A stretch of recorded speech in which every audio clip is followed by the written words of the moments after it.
إن الحمد لله نحمده ونستعينه ونستغفره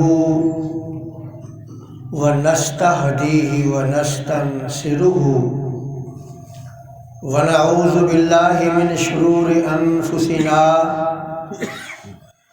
ومن سيئات أعمالنا من يهده الله فلا مضل له ومن يضلله فلا هادي له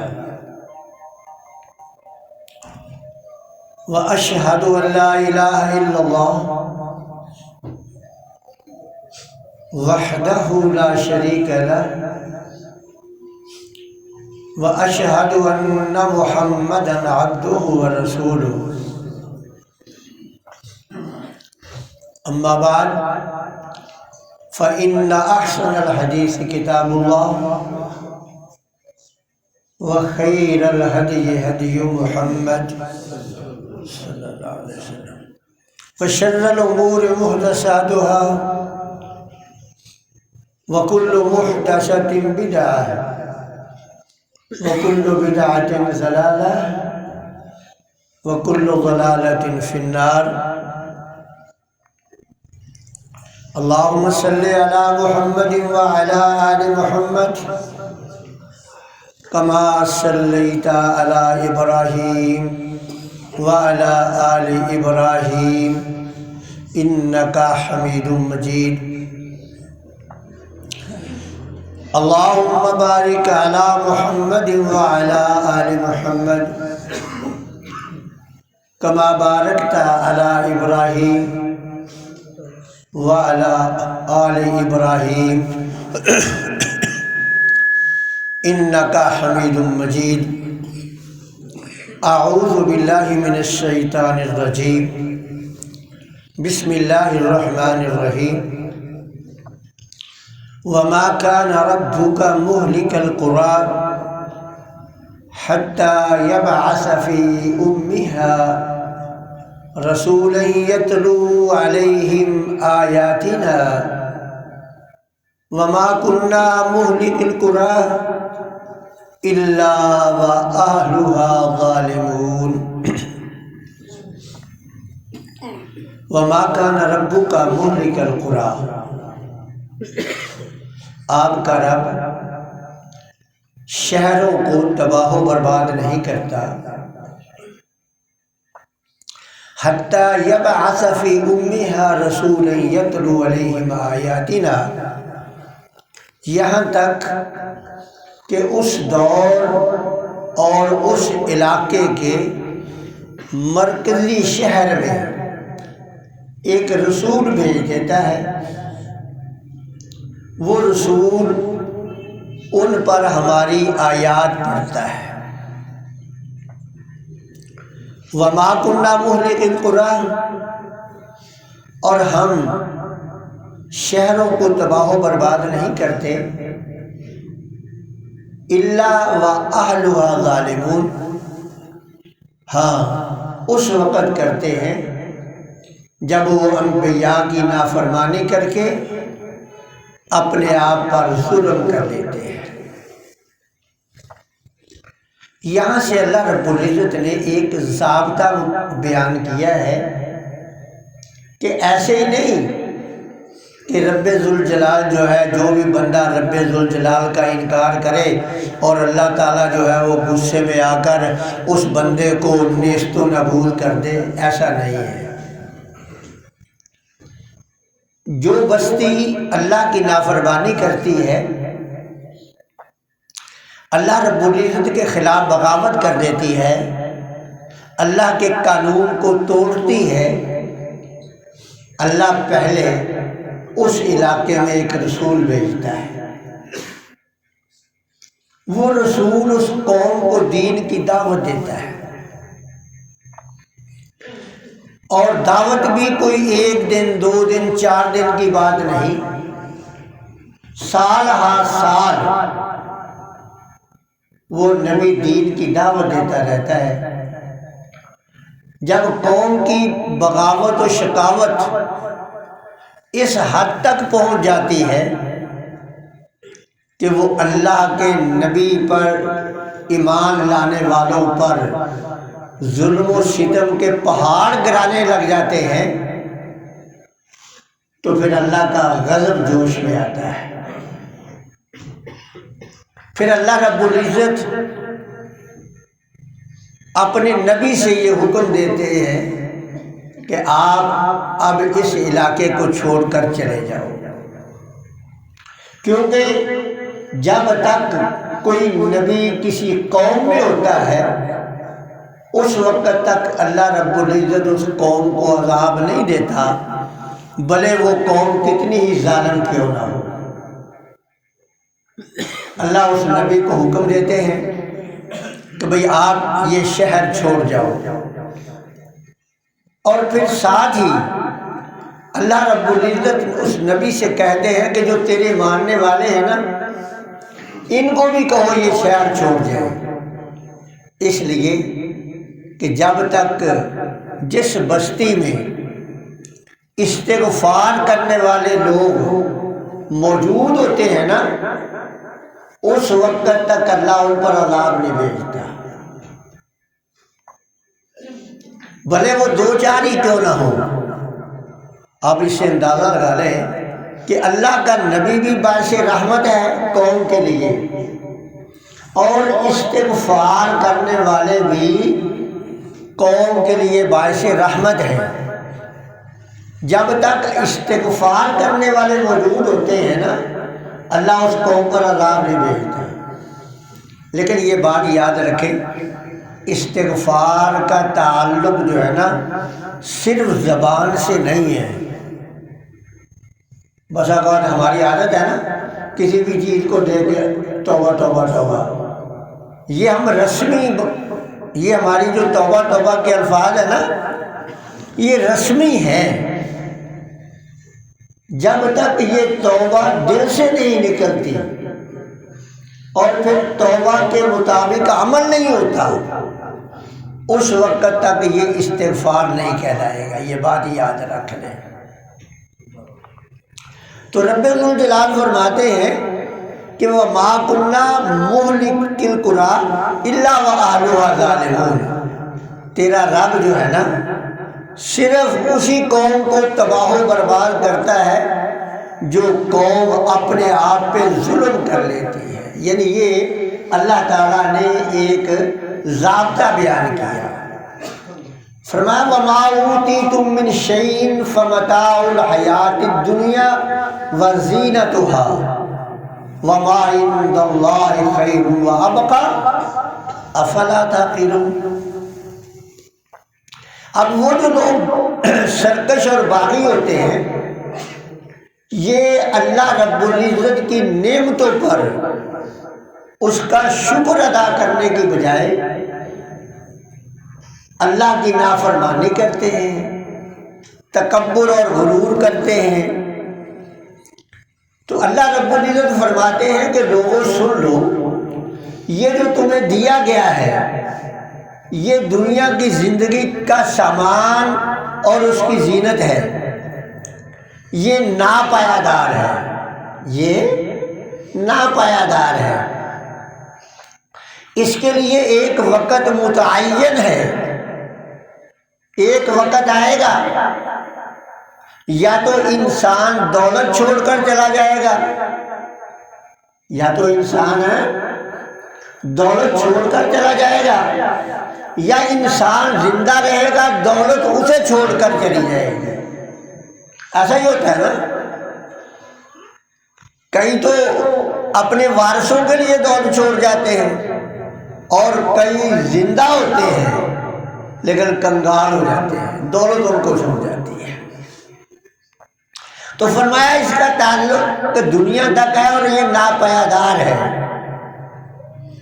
وَمَا عِندَ اللَّهِ خَيْرٌ وَأَبْقَىٰ، اور جو اللہ کے پاس ہے نا آخرت جو ہے وہ بہتر بھی ہے اور پائیدار بھی ہے۔ جو نعمت وہاں ملنی ہے وہ نعمت کبھی ختم نہیں ہونی، لا مقطوعۃ ولا ممنوعۃ، نہ تو وہ ختم ہونی ہے اور نہ ہی اس سے روکا جائے گا بھی بس کرو یار، روٹی جو ہے وہ کم پڑ گئی ہے، بس کرو، اب دوبارہ مانگتے ہو، لیکن وہاں یہ نہیں کہا جائے گا، جو جتنی چاہے کھائے گا، نہ ختم ہوگی اور نہ روکا جائے گا۔ اب آگے رب ذوالجلال نے موازنہ کیا ہے اچھے لوگوں کا اور برے لوگوں کا، اور ان کا انجام نقل کیا ہے۔ فرمایا افمن وعدناہ وعدا حسنا فہو لاقیہ، فرمایا کہ وہ لوگ جو میرے فرما بردار ہیں، جو میرے انبیاء کی اطاعت و فرما برداری کرنے والے ہیں، ان سے میں نے اچھا وعدہ کیا ہے۔ اچھا وعدہ کیا ہے؟ خیر و ابقیٰ، جو نعمتیں تمہیں ملنی ہے نا وہ بہتر بھی ہے دنیا کے مقابلے میں۔ دنیا کے مقابلے میں کتنی بہتر ہے؟ امام طبرانی رحمہ اللہ کی روایت لائے ہیں، اس روایت میں ہے کہ وہ جنت کے اندر جو جنتی خاتون کو ایک دوپٹہ ملے گا نا، جنت کے اندر جنتی خاتون کو جو ایک دوپٹہ ملے گا، وہ دوپٹہ اتنا قیمتی ہے کہ دنیا کی ساری دولت بھی اگر اکٹھی کر لی جائے تو وہ دوپٹہ اس دولت سے خریدا نہیں جا سکتا۔ خیر، جو اللہ کے پاس ہے نا وہ اتنا بہتر ہے، اب ہم تو بیان نہیں کر سکتے ہیں نا، اب اس سمجھ تو نہیں سکتے کہ بھی وہ دوپٹہ جو اتنا قیمتی ہے وہ کس چیز سے بنا ہوگا، لیکن بہرحال ہے۔ اللہ فرماتے ہیں کہ وما عند اللہ خیر، بھئی جو اللہ نے تمہارے لیے رکھا ہے نا، جو اللہ کے فرما بردار ہیں، ان کے لیے اس دنیا کے مقابلے میں جو نعمتیں ہیں وہ بہتر بھی ہیں اور پایدار بھی ہیں۔ نہ بندہ مرے گا نہ نعمت ختم ہوگی، دونوں کا ساتھ دائمی ہمیشہ ہمیشہ۔ کمن متعنا متاع الحیات الدنیا ثم هو یوم القیامۃ من المحضرین۔ اب دوسرے وہ لوگ ہیں جو اللہ کے خلاف بغاوت کرنے والے ہیں، اللہ کی نافرمانی کرنے والے ہیں، فرمایا ان کو دنیا تو دے دی گئی ہے لیکن قیامت کے دن ان کو مجرم بنا کر اللہ کے سامنے پیش کیا جائے گا۔ گلے میں توق ڈال دیا جائے گا، ہاتھوں میں ہتھکڑیاں لگا دی جائیں گی اور پاؤں میں بیڑیاں لگا دی جائیں گی۔ خذوہ فغلوہ۔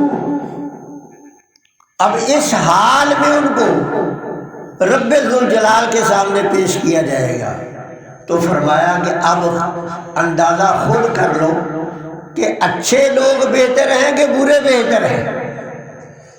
یعنی دنیا کی چند سال کی لذت کی خاطر جو بندہ آخرت کو تباہ و برباد کر لیتا ہے، آخرت میں اس کا انجام بہت برا ہوگا۔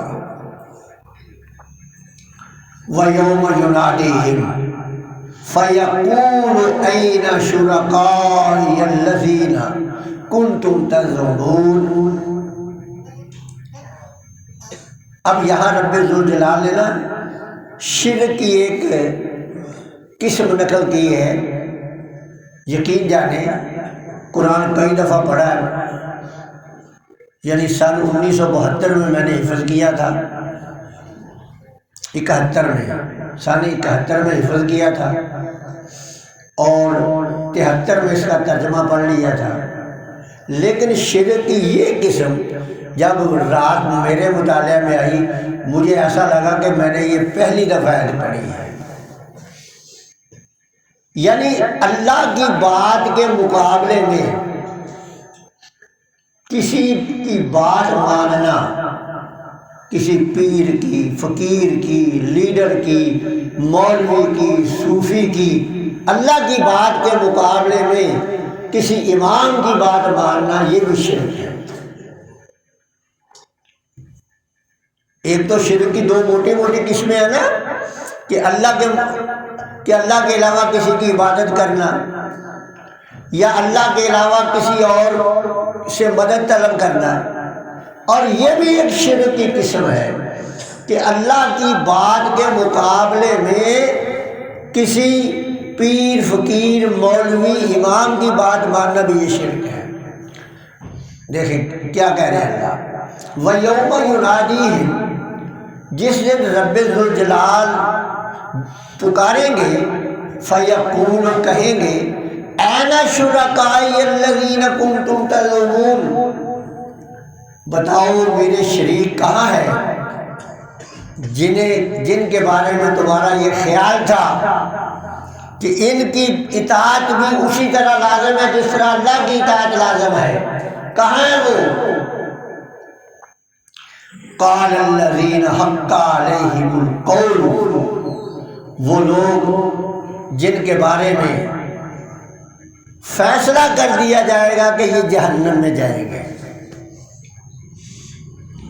جن کے بارے میں یہ فیصلہ کر دیا جائے گا کہ یہ جہنم میں جائیں گے، وہ لوگ کہیں گے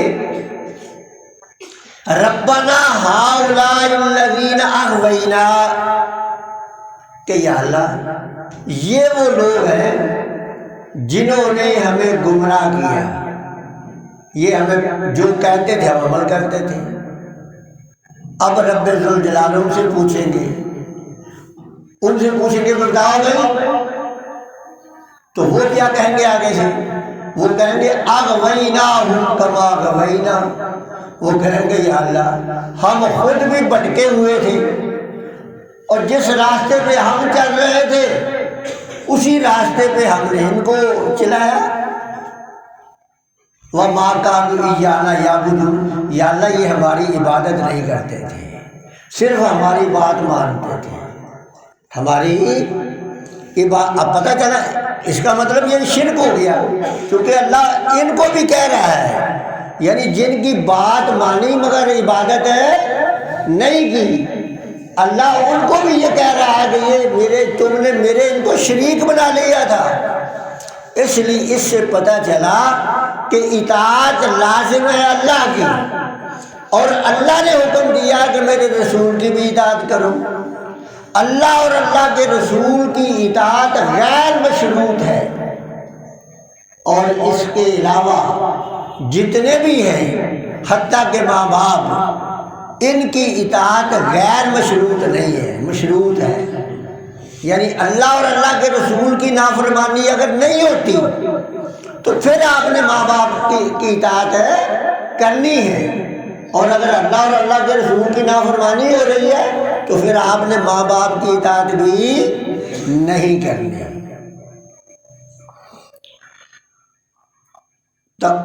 تبرأنا الیک، کہیں گے یا اللہ وہ جو پیر، فقیر، امام، وہ کہیں گے یا اللہ ہم تو ان سے برات کا اظہار کرتے ہیں، ہم نے تو نہیں، یہ ہماری بات تو نہیں کرتے تھے۔ وَمَا كَانُوا إِيَّانَا يَعْبُدُونَ، اے اللہ یہ ہماری عبادت نہیں کرتے تھے۔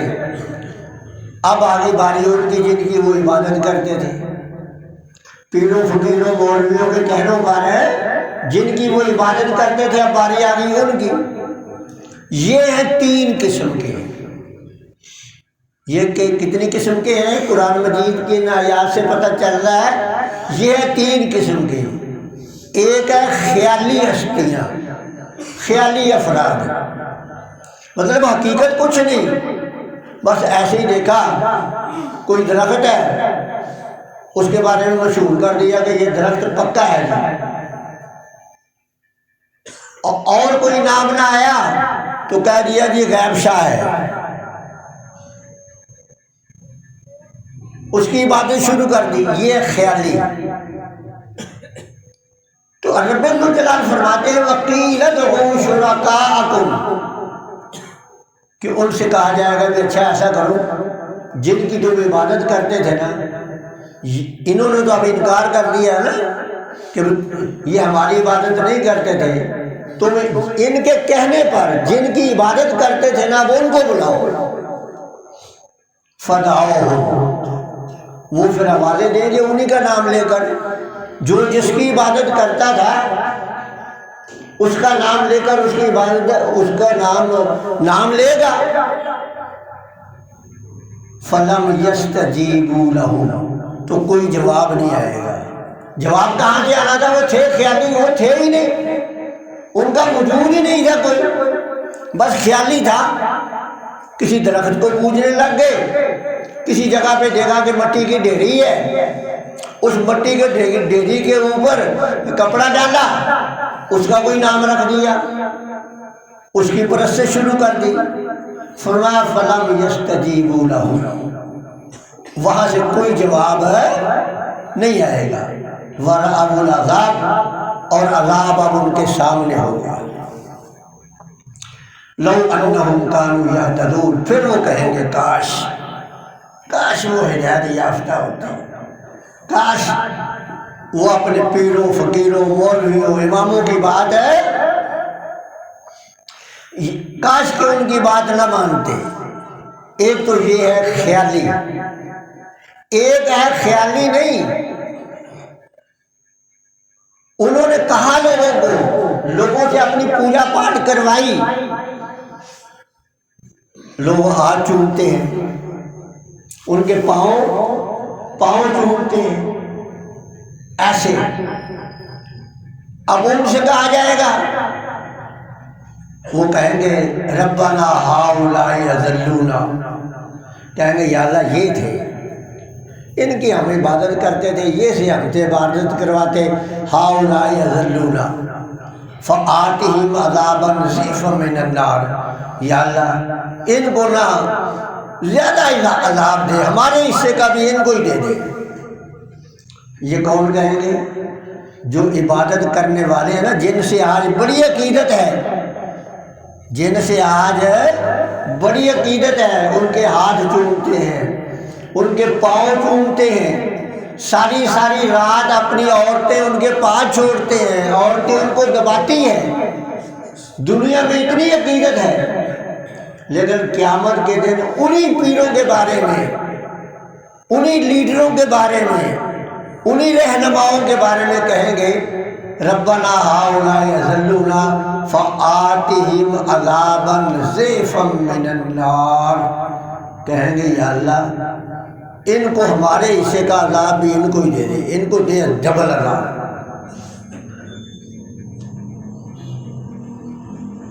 اللہ فرماتے ہیں کہ اللہ پھر ان سے پوچھے گا بھئی آؤ ادھر، تم اِسْتَبَرَّ الَّذِينَ اتَّبَعُوا مِنَ الَّذِينَ اتَّبَعُوا وَرَأَوُا الْعَذَابَ وَتَقَطَّعَتْ بِهِمُ الْأَسْبَابُ۔ جب وہ پیر مرشد ہادی رہنما لیڈر عذاب کو دیکھیں گے نا، وہ کہیں گے یا اللہ یہ جھوٹ بولتے ہیں، ہم تو ان کو جانتے ہی نہیں، ہم نے نہیں ان کو کہا تھا کہ ہمارے ہاتھ پاؤں چومو، ہم نہیں ان کو جانتے، یہ ایسے کرتے رہے بعد میں ہمارے۔ اِسْتَبَرَّ الَّذِينَ اتُّبِعُوا مِنَ الَّذِينَ اتَّبَعُوا وَرَأَوُا الْعَذَابَ وَتَقَطَّعَتْ بِهِمُ الْأَسْبَابُ وَقَالَ الَّذِينَ اتَّبَعُوا لَوْ أَنَّ كَرَّةً فَنَتَبَرَّأَ مِنْهُمْ كَمَا تَبَرَّأُوا مِنَّا۔